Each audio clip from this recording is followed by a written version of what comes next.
Hey everybody, it's Christine. I wanted to share something with you guys. It's not super comfortable, but it's reality. So I've shared with people before, I dealt with bullying when I was younger, over my weight, and I dealt with a father who left, an absent father, basically. You know, the younger that we are when certain things happen, the more they tend to shape our, mind and how we act, and the certain things, that goes on with us. Those two things triggered a lot of things in me, especially like abandonment issues, and then also like the not good enough thing. I actually had a mental breakdown in December 2021 over basically went for a bunch of promotions at work and didn't get picked for any of them, so that triggered the whole not good enough thing, and that's where that landed me back in December of 2021. If you feel like you need to check yourself into a mental hospital, I have a video a couple weeks ago that had a trigger warning on it, so if you want to go back a little bit down my feed, you'll be able to see that. So my not good enough thing had been activated again in the past week or so, just because of certain things, having to move on with the divorce process and, branching out into new things like that. So that was triggered, I think, pretty much around like Wednesday, Thursday, Friday of last week. And unfortunately, this weekend I fell back into some bad habits. Nothing, thankfully, that I can't pull myself out of. It's been a very hard road to learn how to see those bad habits when they're sneaking up on me and stop them. There's definitely some, even like just this morning, it's Monday. Monday is usually my favorite day of the week, right? Because I love getting stuff done. It's the beginning of the new week. There's so many goals to hit, that kind of thing. But over the weekend, I sat in bed and, did some emotional eating, picked up some bad habits that I knew weren't going to help me, stayed up late, just the bad kind of habits that I talked about last week. Bad habits that I know if I start them, I can go down a hill on them really really fast. And I have to be able to see where I'm at. I have to be able to see, hey, you're going downhill. You need to stop this right now, or it's just going to go, I've been there so many times in my past where I let something take me over and it lasts weeks, months, years for me to even, I see it, but then it'll take me forever to take action on it, right? I'll just keep sliding down that hill until I choose to get up. So let's say it's been about 5 days today since it all started. I'm sitting in my bed, I'm like, oh, one more day is not really going to do anything, whatever, I'm going to keep doing this and that and that.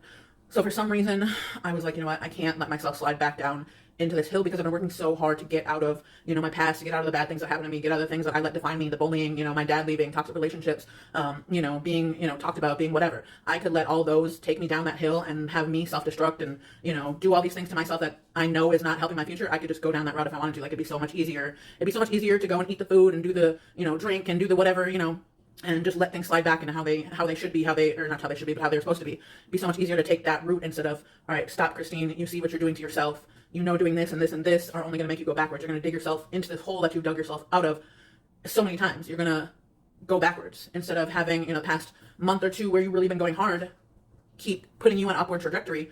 You're doing all these bad habits because of these feelings you're having. And why would you do that to yourself? My trajectory now is an uphill climb. I have so many goals to reach.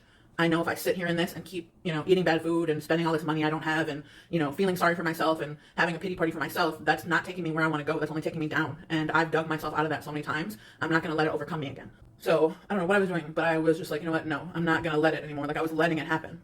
So I got up and I was watching true crime this morning and I know I had the house to clean and I have some things I have to do on the computer and stuff like that, some phone calls to make. And I was like, you know what?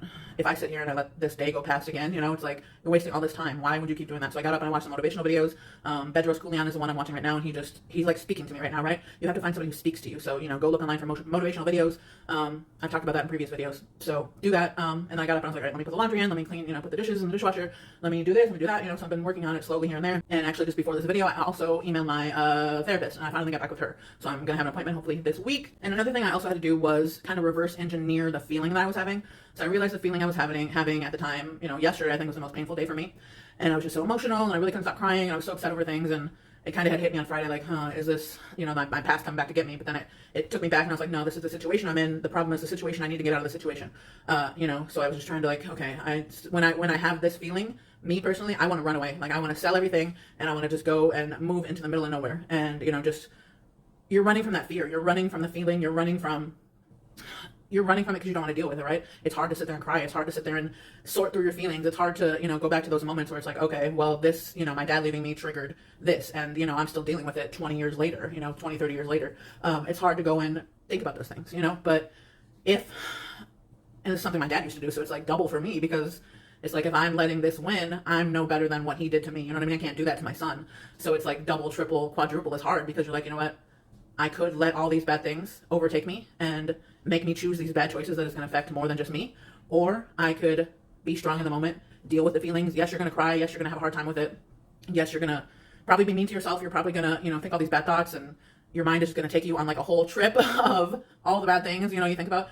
But you have to see what you're doing to yourself and to the others around you, You have to be okay, breathe, think about it, doing those things that I used to do, which is like emotional eating and then smoking weed, like those felt good this weekend because it numbed the pain. We do those things to numb the pain, and it helped a little bit in the moment though. But when I think about, hey, if I keep going and doing this thing that I know is putting me down, I'm just going to go downhill. And that's the opposite of where I want to go. I'm on the way up. I'm not on the way down anymore. I have to make that decision to stop smoking weed again and to stop emotionally eating and go to therapy and deal with my shit, because where am I going to go? Where am I going to go? And my biggest goal in my mind is my son. If I go downhill, and he watched me, at times this weekend, not all of it, obviously, but he saw, he saw. And it's like, I don't want him to see me going downhill. And that's the moment I had to just be like, okay, it hurts. It's fucking hard. Like, it's really fucking hard. But you got to deal with it, or else you're no better than the person who did this to you. And you don't want to put this hurt on your son, right? So it's really about choosing you first, because, I will say that my son makes me do hard things. So I don't know if it's really like me or him or both of us. I think it's probably more him, because if it was just me alone, I wouldn't be as strong to do all these things, right? So I really think it's him. Find your why, find your reason, your family, your animals, your son, your daughter, whatever it is, whoever you have in your life, yourself. A lot of the things I do is for myself. They're not always for my son, So just find the reason why you want to do better and why you want to stop doing these destructive things. And we do these destructive things to numb our feelings so we don't feel it, but we're pushing these feelings down and we just explode, and we wonder why we turn into these people that we don't recognize. I don't know if you guys have ever gone through this, but I get so worked up at times in the past that I was like, wow, that's never been me. I'm not that person, but why am I doing it? Because I'm acting out because of, the situation around me or whatever it is. So you got to find that, and you got to just know that you want better out of life, and you don't want to go through these destructive habits again because you've already seen where they lead you. You've already seen it. You don't want to live it again, right? I don't. So that's why I got up and I was like, let me do this. Let me share this video because it could help somebody. I thought about the problem. I reverse engineered. I felt through it. I felt it, right? A lot. I felt it a lot. Instead of running from it, I did numb it a little bit. You know what I mean?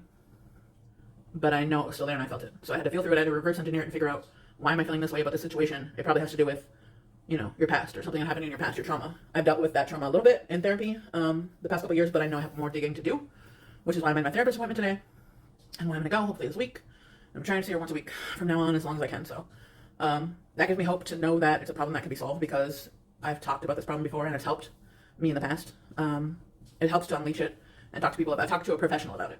It's good to talk to your friends, it's good to talk to your family, but a professional will really help you because they can really help you get through it. It makes a big difference. And don't put all your like trauma and pain on somebody else, on like a friend or a family member. It's heavy. You know what I mean?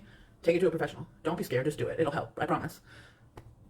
So yeah, that's what I want to share with you guys today. If you're in something like this, it's not the end of the world. It may feel like it. It really does. Especially this, it's like a deep wound in me. I feel like that's like my wound where if something pokes it, it's like, oh, like I scream in pain. Like that's like my big wound. So I'm going to deal with it, and I want to share in case, we all have like a wound like that. We all have trauma, and we got to see how certain things are connected to, trauma in our past, and we got to go deal with it. So that's my advice to everybody today. Yeah, good luck.